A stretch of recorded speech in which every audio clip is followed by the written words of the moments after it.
Mary Alice Monroe is a New York Times best-selling author who found her true calling in environmental fiction when she moved to coastal South Carolina. She's received numerous awards, including several Reader's Choice Awards, and most recently she was named by the South Carolina Academy of Authors as a 2018 inductee in the Literary Hall of Fame. That's pretty awesome. She's the author of the best-selling and award-winning Beach House series that introduced us to the struggles and the triumphs of the Rutledge family. And in this latest installment, we are once again transported into a beautifully written story that dives into the complexities of life, dealing with family relationships, breaking free of the past, and finding the courage to pursue your dreams. So ladies and gentlemen, there's a few, please welcome to the Gaston County Public Library, Mary Alice Monroe.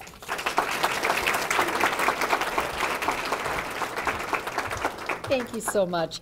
I am so glad to be here, but I have to apologize right off the bat and say I have a cold. My grandson visited me last week, and you know the parting gift.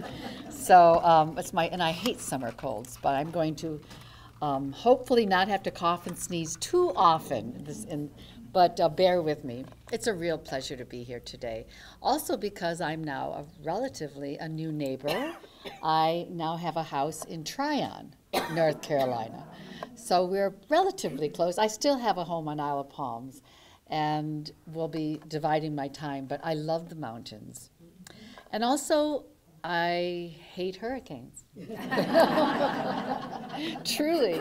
My next book, actually, the one, I'm writing a book. Well, I didn't mean to begin with this, but I'm going to jump right in. I'm writing a book now that's set in Tryon and Isle of Palms in the southeast, and Florida, the whole southeast. And the topic is evacuation. And you know, we all have these mudslides here. And in fact, there was a terrible mudslide just a half a mile from my house that I just bought. And a huge tree came down, knocked over my new gate. I lived in the house 3 weeks. So yeah, I guess I can't escape weather no matter where I go. But I felt that having lived through so many hurricanes and evacuated so many times, I really think with extreme weather becoming a common occurrence for us now, that a major concern for all of us, whether it's landslides or hurricanes or flooding, fires, is evacuation. It's going to become an issue of our lives. And I thought the question that interested me the most was, when you pack up and you're leaving, what do you take with you? What do you treasure? And that was that's the story question of my new novel. And it started because, in fact, I have been working with rescue horses for the last 3 years. And my modus operandi when I write a novel is I don't have a story, I have a species, I have a concept. So I was working with the horses waiting for some story to come. And nothing was coming. I was just getting really tired lugging 50-pound bags of feed. And last year during Irma, a lot of us were evacuating, and I packed up my 5 canaries, and if you've read Beach House for Rent, I have 5 canaries, and I packed up my 2 dogs, left the jewelry, silver, and all that stuff, and I just came up to my girlfriend's house in Tryon, where I had been working with horses, and I slept above her barn. Now, her barn is nicer than my house. I'm just saying. So, for me, I slept up there, and a lot of people were coming up to Tryon from Florida, in Camden, South Carolina, because Irma, if you remember, wobbled quite a bit. And so she had suddenly said, I'm going to hit the southeastern coast of Florida. So all these horses from Wellington were on the move. So the Tryon International Equestrian Center opened up their doors to the horses, and 250 horses came up. And we were there trying to help, more bags of feed and help out. And of course, my girlfriend's barns were filled. And I slept upstairs, and at her crammed into wherever she could find them, were other people. There was a couple from Miami, hunter, jumpers, and dressage people, from Wellington, And we'd all clean. It was sort of like, think Big Chill. Think Big Chill. You know, you're there for 5 days. And I loved that movie. Just loved it. And so we also had my dogs and a few other dogs, and they're all like in this big corralled backyard. And my dog was in heat. So and I'm sleeping above in the barn, and I could hear the horses at night, and the nickering and to me it was like when you listen to a cat purr, and when they're making muffins, and all of a sudden I could feel my blood pressure lower, and I felt calm, and I felt connected to these animals in a way that I hadn't before, and I knew. They're special, and that's what I wait for when I work with any species, is that connection. So over the next 5 days, we're cooking, the mama law kind of cooking, and we're eating meals together. Someone proposed to someone. It was just wild. And at the end of 5 days, I took my 5 canaries and put them in the car, and my dogs, who loved it, were sad to leave. And thank God my one puppy wasn't pregnant. And I'm driving home, and I thought, I have a novel. I have a novel. And so that idea of evacuation and going up to the north stayed with me. And that's what this novel is about. So while I've been doing research, I fell in love. I've always loved the mountains. And I had resolved after last year that I will not ever flee a hurricane again. I don't like the traffic. So I bought a house in Tryon. So I'm now your neighbor, and so I hope to see lots of you. But back to the beach, which is what we're talking about today. I moved to the beach from Washington, D.C. in 1998. Well, actually, I had a stint back in Chicago and then back. And so when we moved to Isle of Palms, my sister, who lived in Florida at the time, she's an artist, and she was explaining to me about how the turtles had tears while they laid eggs, because she was describing what she had seen. A turtle came ashore outside her house. Now, in Florida, that happens a lot if you live on the beach. They have thousands and thousands of nests. South Carolina, on my little beach, Isle of Palms, Sullivan's Island, we have maybe 50, 60 nests. So compare that to a couple thousand nests on a beach in Florida. So was I talking to you when I said, if you really want to see turtles, go to Florida, because they have them up in spades. So at any rate, I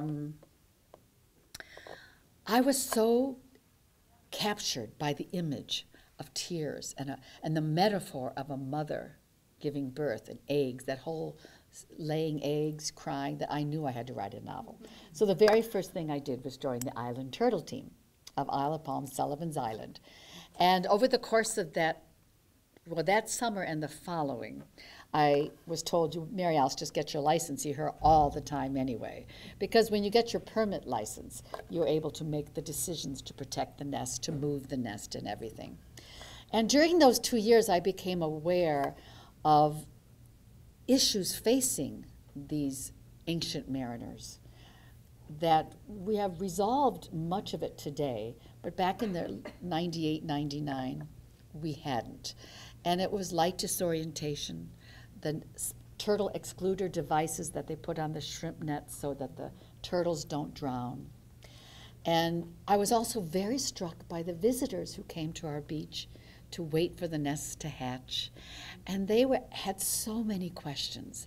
And I realized, talking to these people at night, when the moon's rising, and we're just sort of, there's a camaraderie amongst us, that this wasn't idle curiosity. People really cared, and they wanted to know more about the species. And I thought at that point, how can I make my books a force for good? How can I write a novel that will still be a story? Because I'm a novelist, first and foremost. I did not want to choose to write nonfiction. But how could I make my story educational so that my readers would learn about the species without dogging down the pacing of the novel with a bunch of research. Because y'all hate it when you read a book, and you know when the author's dumping research. It's just like you skip right through it because it's boring. I think the facts are interesting, and I wanted you to be as excited about the facts as I was. So I came upon a method of creating a novel that was new for this book that I still use today. And that is, in short, first I choose the species. I don't have a story. Most authors have a story and do research. I have a species and let the animals tell me what the story is, because I create my themes from what I learned from the animal. An example would be with a loggerhead sea turtle and the Beach House series. A turtle returns to the beach of its birth at maturity. We used to think it was around 20 years. Now we know it's 29 years.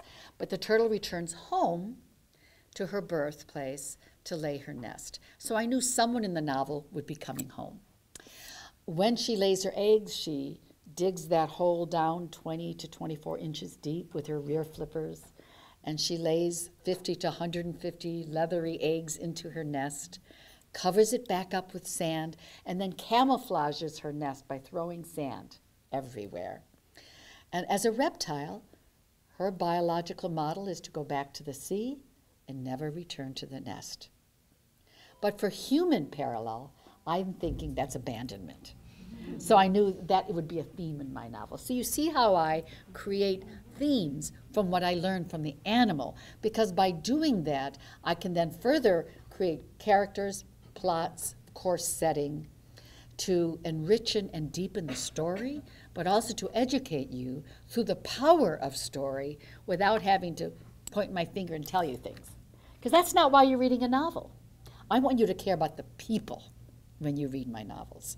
But when you close that book, I want you to think, oh my goodness, thank you, Mary Alice. I learned a lot about sea turtles too. That's my goal. And that's why libraries are my partners. I really think you're my partners. Because when you finish my book, I want you to go to the library and find out from nonfiction more about the turtles that you love. So I knew that this idea was unlike anything I'd written before or even read before. So it was special. And who brought the little book? Show that book. Oh my goodness. This was a very special book, and I knew it was important. But it was a book on a contract. Oh no, not the children's book. But that is my children's book, if you all know, with photographs. Who has the mass market of the Beach House? I signed it today. Oh, there it is. This is a treasure. It was not a fancy hardcover. You know, back in the day, it was published, and I knew when I handed it in, I gave like a kiss and I handed the book in, and I wanted to not hand it in, because it was the 4th book on my 4-book contract. But you know, you have to do what you have to do, as I was legally bound. And they just tossed the book out there. Not as a hardcover, but as a little mass market.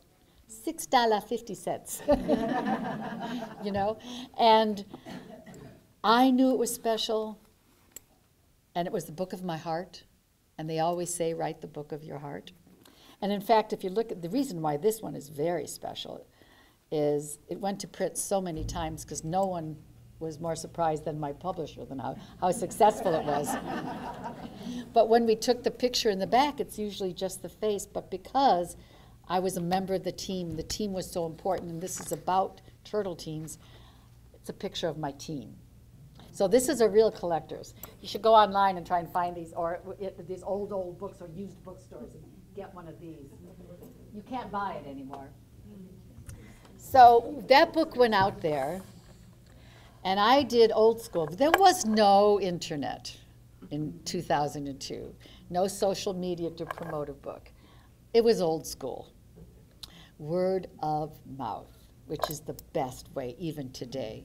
Because there's so much social media, you trust when someone says you should read this book. So took my sister Ruthie and I, you know Ruthie, we put books in the back of my car, and we just went from store to store to store to store along the southeastern coast. Hi, do you have a copy of my book? And maybe they had You'll appreciate this. 2 copies.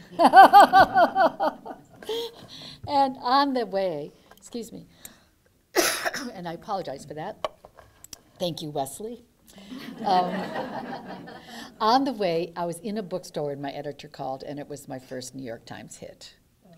And I was over the moon, not just because it's important for my career, and of course, within 2 weeks, there were dumps in every store with books everywhere, but it meant that it greenlit my ability to continue writing books that I wanted to write as a force for good about the environment.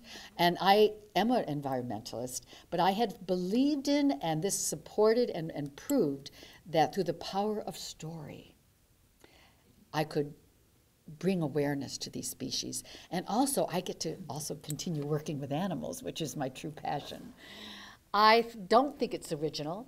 I think Christ figured it out pretty well with parables, didn't he? You teach a moral truth. And that's all I'm trying to do, is to present a moral truth about the environment. And it's important that we all pay attention. So I wrote The Beach House and was on the path and wrote other books set against wildlife. And the method was the same. I wrote about birds of prey, worked with the animals, and I wrote Skyward. And wrote Sweetgrass, which is about the sweetgrass baskets and the disappearing grass. And then my girlfriend Barb Bergerauf, who's the photographer in that children's book, she said, Mary Alice, come down to the aquarium. We're bringing in a sick turtle. We're going to start a hospital. And yes, wow, I have never done that before. So I ran down to the hospital. And it was a big old turtle, for me, the biggest live turtle, barely a live turtle I'd ever seen, about 230 pounds. And I've since seen much bigger turtles. But in my mind, this will always be the biggest turtle. And the turtle's name was Stinky. They called it Stinky. I mean, a horrible name, but it was aptly named. And it was covered with barnacles. And we didn't have a tank for the turtle, so we went to Walmart and got the plastic kiddie pool. And we put the big old turtle in. And if you read swimming lessons, you know how we handled it. And we hoisted the turtle up on a cardboard box, and that was our first examining table. All I can say is thank goodness for duct tape, for helping. It was an ordeal, but it was also so exciting to know that we were going to start a hospital at the South Carolina Aquarium, down in the bowels, in the basement, with the pipes and the rumbling noise. And we went after that turtle, we ran from floor to floor to floor, and anywhere there was a spare tank, we put a turtle in that. And that was the beginning of the Sea Turtle Hospital. And now, all these years later, the South Carolina Aquarium has a state-of-the-art sea turtle hospital. The whole first floor is a sea turtle hospital. You've got to go visit it. It's absolutely wonderful. But I was struck by the resilience of these turtles that come in near death. And the parallel for me was the resilience of women who go through hard times and manage to persevere. And so I wrote Swimming Lessons. And that's the second, and I thought that was just a sequel. Then I moved forward with other books, again, monarch butterflies and fly fishing in North Carolina with Time as a River. And I still fly fish, of course. And my daughter, who's about 20-something now, Greta, the book had been out, The Beach House, for 10 years, said, Mama, she finally read the book, by the way, 10 years later. Now, if you have daughters, you get that. And she goes, Mama, I don't know why she just didn't leave her husband. Now, how many people have read The Beach House or saw the movie? Okay. Then you know that Stratton was an abusive husband. He was a bully. And, anybody here? So he was an abusive husband. And I thought to myself, my daughter, who was in her 20s, had no clue that in the 1970s, when Lovey was a young woman in her 30s and had fallen in love for the first time in her life, unfortunately, she was married, why she couldn't leave her husband. There were no shelters back in the 70s in Charleston. And a woman who lived south of Broad in Charleston didn't leave her family, did not get a divorce. It was a huge scandal. And I realized how far we've come today. We have facilities, we have support, we support one another as women. But back then, a friend would have said, don't. She could have lost her children. So I wrote the story of Lovey's love story, which I still think today is the best love story I've ever written. And in the movie, if you saw the movie, The Beach House, how many have seen the Hallmark Hall of Fame? Did you know there was a Hallmark Hall of Fame movie, The Beach House? Oh, my goodness, yes, it's wonderful with Andie MacDowell. Love it. But they did not show that in the movie. And I wasn't disappointed because you can only show so much in a film, but you have to read it because it's such a beautiful love story. And I wanted my daughter and other people to realize why Lovey made the choice she did. But also in the 1970s, I always now look for that parallel with nature. That was the year when, 1974, when the northern end of the Isle of Palms, which used to be a maritime forest, was made into what we now call wild dunes. So change, development. And that was Beach House Memories. So now I had 3 books, and I'm thinking, okay, I'm just going to keep my antennas up. I wrote other books. I think the Low Country series came, which I really loved. Dolphins, Mama, loved that series. And I was struck by, okay, let me back up 2 steps, because I was struck, but I'm going to tell you why. I was called in to bring a pelican to the Birds of Prey Center. I don't work with Birds of Prey Center regularly anymore, but I'm still called on to bring in a sick bird. So I brought this pelican in, and it had fishing wire wrapped around its feet, which is a real problem. Don't get me started on that. I could talk for an hour just on that. So plastics in the ocean. While I was assisting to rehabilitate and treat this bird, this beautiful pelican, brown pelican, I heard a staggering fact that 70% of the shorebirds, 70% drop in the population of shorebirds in the United States since the 1970s. 70%, and it's climbing.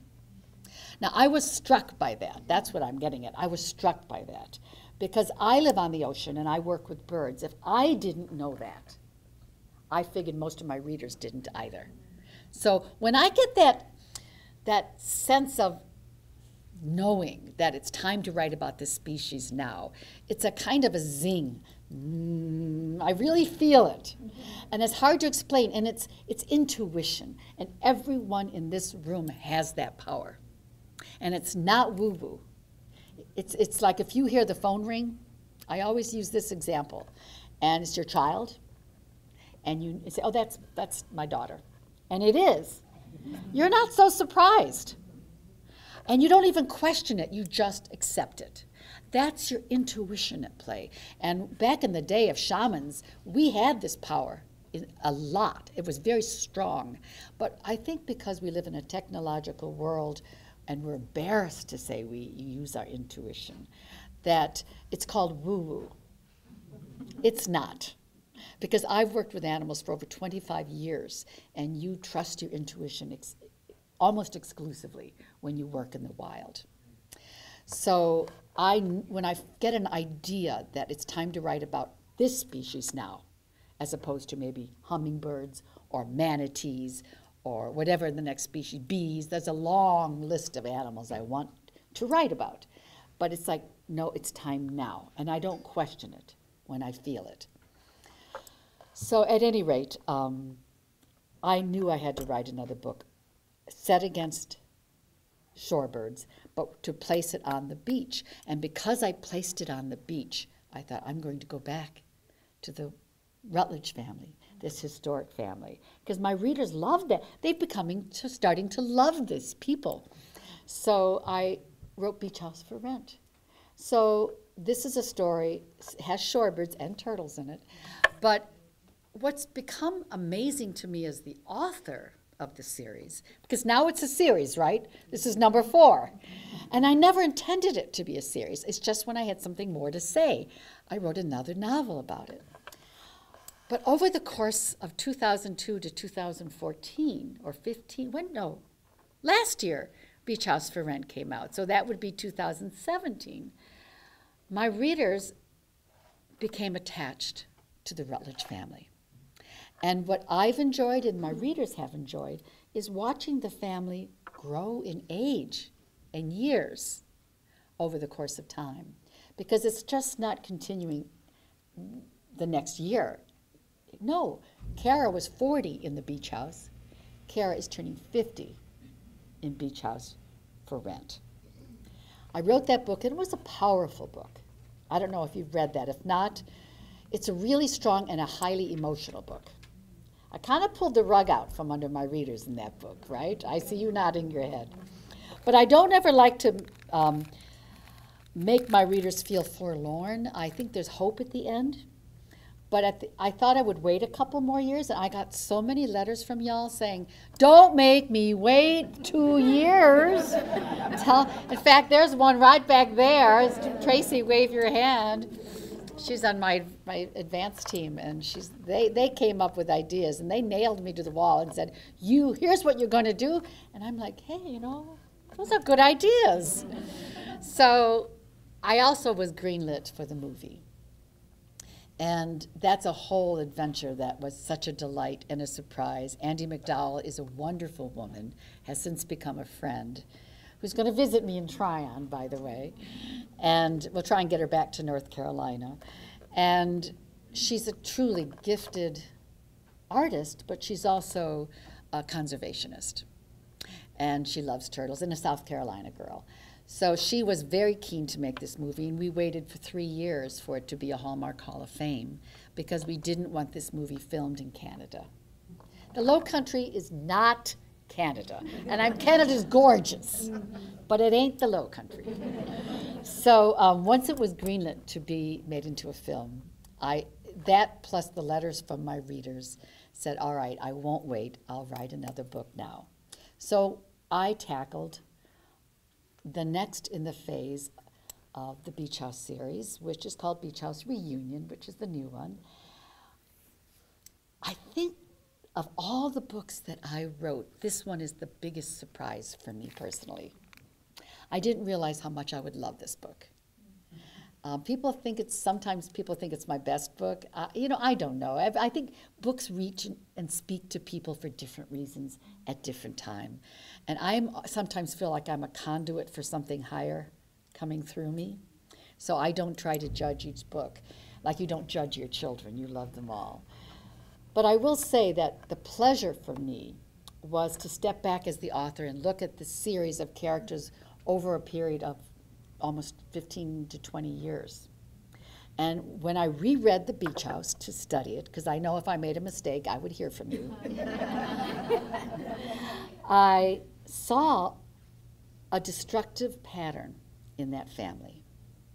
Remember the abusive father with Kara, which is what sparked her leaving in the first novel, The Beach House. And now they're older. Palmer, the brother, is now 58, 59, older. And his son, who was only 6 years old in the first book, is now 18. And Linnea, the daughter, is now 23. So you have Kara coming home again to the Isle of Palms in this book. It kind of mirrors the first one. And when you've been away from your family for a while, you can see more clearly change than when you're in it every day. You see your family reunion. You see children growing up and changed. You see aging. You see mannerisms where, it's just like my brother. My brother looks like my father. You see the changes because you've been away. Kara's been away, and she can see this destructive pattern, and it hits her because she sees Palmer now becoming the bully. He's the alcoholism in the family, the disease he's got.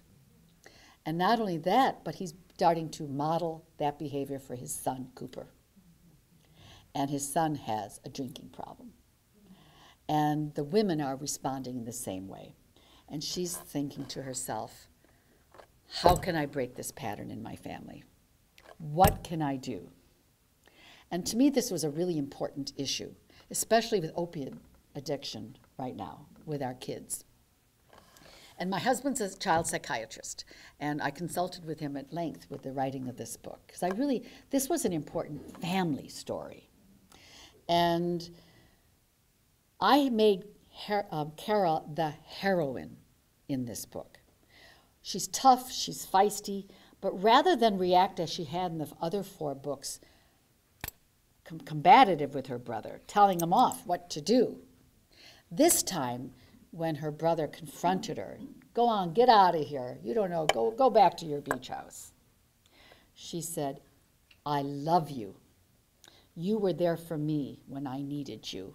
I'm not going anywhere. I'm here for you." So she reacted with love.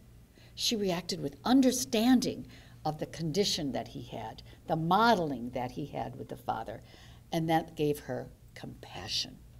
Those are the qualities of a hero. And she helps her brother and the family break this destructive pattern. And I think that's an important theme in this book, and actually one of the core reasons why I wrote it. And that's why I called it Beach House Reunion. It's her coming home, and every family member, every character in the entire series is in this book. It's a reunion for you, too. So I was really pleased with the way I was able to draw out that theme. And also, turtles. We're back to turtles. We're back to turtles in a big, big way in this book. Linnea's the next in the generation to remember Lovey, the great turtle lady, the great teacher. By the way, if you love Lovey, you're going to love this book. I did this for Andy McDowell. I promised Lovey would have a comeback.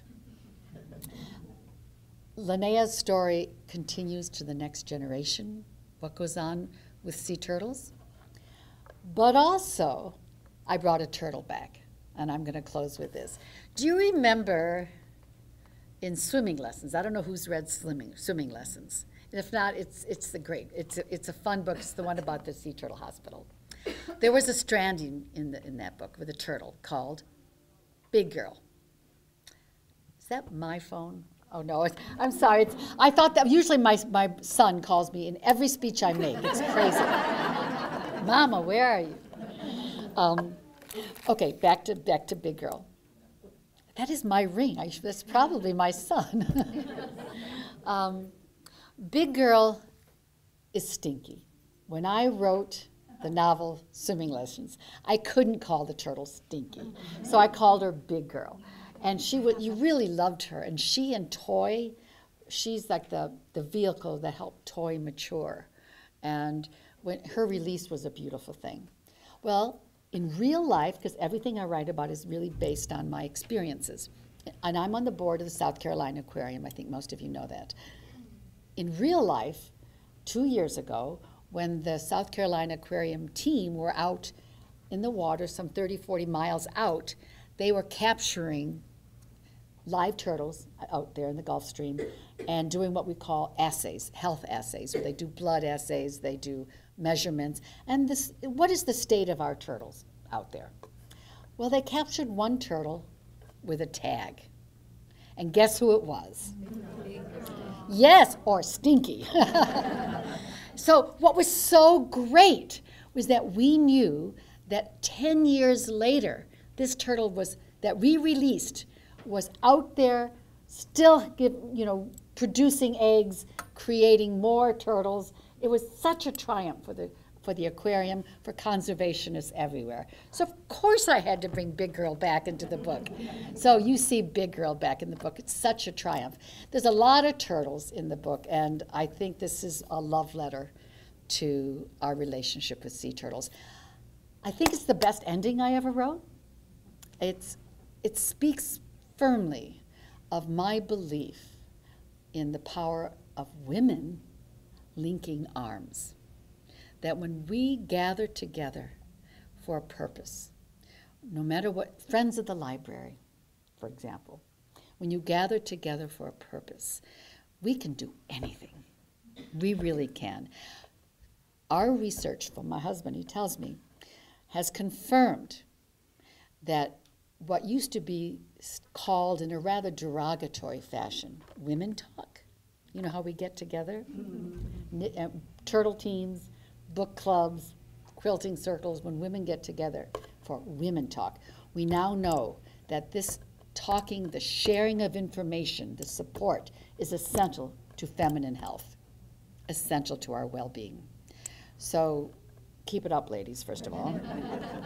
But number two is the closing of this book showed family members who triumphed over this obstacle, the illness in the family, whether it be mental health or just illness, disease, or trauma.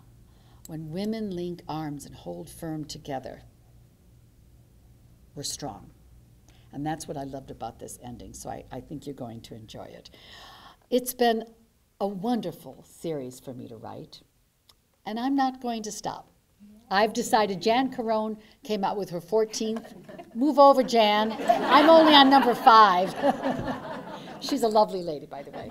And I will be writing another. I can't promise when, but within the next couple of years, I'll have another Beach House Books.